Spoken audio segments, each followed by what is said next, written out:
ಕ್ರಿಸ್ತನನ್ನು ಪ್ರತಿಫಲಿಸುವಂತೆ ನಿಮ್ಮ ಆತ್ಮಗಳನ್ನು ವಾಕ್ಯದಲ್ಲಿ ಬಲಪಡಿಸುವ ಅನುದಿನದ ಧ್ಯಾನ. ಇಂದಿನ ಧ್ಯಾನದ ಶೀರ್ಷಿಕೆ, ನಮ್ಮ ಸಮಯವನ್ನು ನಾವು ಜ್ಞಾನಯುಕ್ತರಾಗಿ ಸದುಪಯೋಗ ಪಡಿಸಿಕೊಳ್ಳಬೇಕು. ಈ ದಿನದ ದೇವರ ವಾಕ್ಯ, ಸೇವೆಯಲ್ಲಿ ಆಲಸ್ಯವಾಗಿರಬೇಡಿರಿ, ಆತ್ಮದಲ್ಲಿ ಆಸಕ್ತರಾಗಿದ್ದು ಕರ್ತನನ್ನು ಸೇವಿಸುವವರಾಗಿರ್ರಿ. ರೋಮಾಪುರದವರಿಗೆ 12ನೇ ಅಧ್ಯಾಯ 10 ಮತ್ತು 11ನೇ ವಚನ. ಸಮಯವೆಂಬ ತಲಾಂತು ಅತಿ ಅಮೂಲ್ಯವಾದದ್ದು. ನಂಬಿಕೆಯಲ್ಲಿ ಅದನ್ನು ನಮಗೆ ಅನುದಿನವೂ ಕೊಡಲಾಗುತ್ತದೆ ಮತ್ತು ಅದರ ಬಗ್ಗೆ ಲೆಕ್ಕವನ್ನು ದೇವರಿಗೆ ಕೊಡಬೇಕು ಎಂದು ನಮಗೆ ಕರೆ ಕೊಡಲಾಗಿದೆ. ಅದನ್ನು ದೇವರ ಮಹಿಮೆಗೆಂದು ಬಳಸಬೇಕು.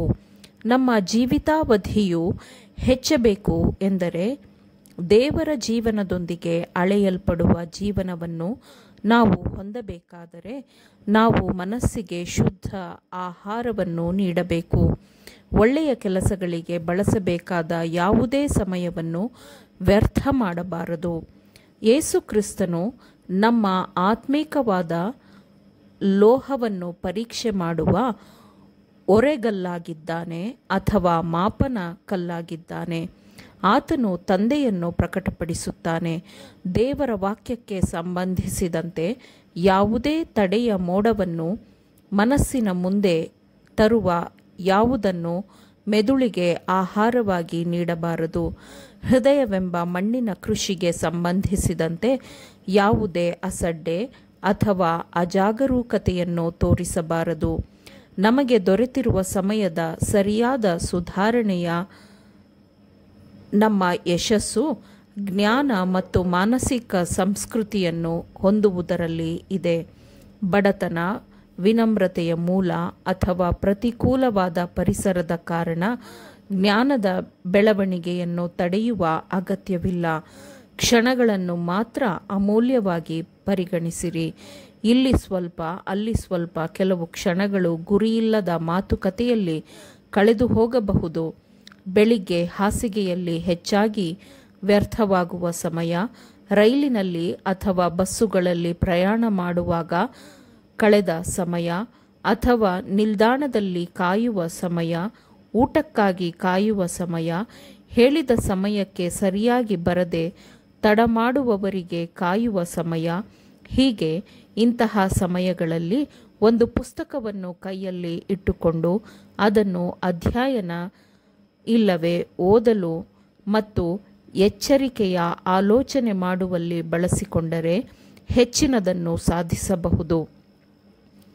ದೃಢ ನಿಶ್ಚಯದ ಉದ್ದೇಶ ನಿರಂತರವಾಗಿ ಕೆಲಸದಲ್ಲಿ ತೊಡಗಿರುವುದು, ಸಮಯವನ್ನು ಎಚ್ಚರಿಕೆಯಿಂದ ಉಪಯೋಗಪಡಿಸಿಕೊಳ್ಳುವುದು. ಇವೆಲ್ಲವೂ ಜ್ಞಾನ ಮತ್ತು ಮಾನಸಿಕ ಶಿಸ್ತನ್ನು ಪಡೆಯಲು ಮನುಷ್ಯರಿಗೆ ಅನುವು ಮಾಡಿಕೊಡುತ್ತದೆ. ಅದು ಅವರನ್ನು ಎಲ್ಲ ಪ್ರಭಾವಯುಕ್ತ ಮತ್ತು ಉಪಯುಕ್ತತೆಯ ಸ್ಥಾನಕ್ಕೆ ಅರ್ಹಗೊಳಿಸುತ್ತದೆ. ಕ್ರಮ, ಸಂಪೂರ್ಣತೆ ಮತ್ತು ಪಾಲಿಸುವ ಅಭ್ಯಾಸಗಳನ್ನು ಹೊಂದಿಕೊಳ್ಳುವುದು ಪ್ರತಿಯೊಬ್ಬ ಕ್ರೈಸ್ತನ ಆದ್ಯ ಕರ್ತವ್ಯವಾಗಿರುತ್ತದೆ. ಕೊಟ್ಟಿರುವ ಒಂದು ಕೆಲಸಕ್ಕೆ ಎಷ್ಟು ಸಮಯ ಬೇಕು ಎಂದು ನಿರ್ಧರಿಸಿ ಮತ್ತು ಆ ನಿರ್ದಿಷ್ಟ ಸಮಯದಲ್ಲಿ ಕೆಲಸವನ್ನು ಸಾಧಿಸಲು ಪ್ರತಿಯೊಂದು ಪ್ರಯತ್ನವನ್ನೂ ಮಾಡಬೇಕು. ಆಗ ಸ್ವಇಚ್ಛಾಶಕ್ತಿಯ ಅಭ್ಯಾಸವು ಕೈಗಳನ್ನು ಚುರುಕಾಗುವಂತೆ ಮಾಡುತ್ತದೆ. ನಮಗೆ ದೊರೆತಿರುವ ಸಮಯವನ್ನು ವ್ಯರ್ಥ ಮಾಡುವುದು ತಪ್ಪು. ನಮ್ಮ ಆಲೋಚನೆಗಳನ್ನು ವ್ಯರ್ಥ ಮಾಡುವುದು ತಪ್ಪು.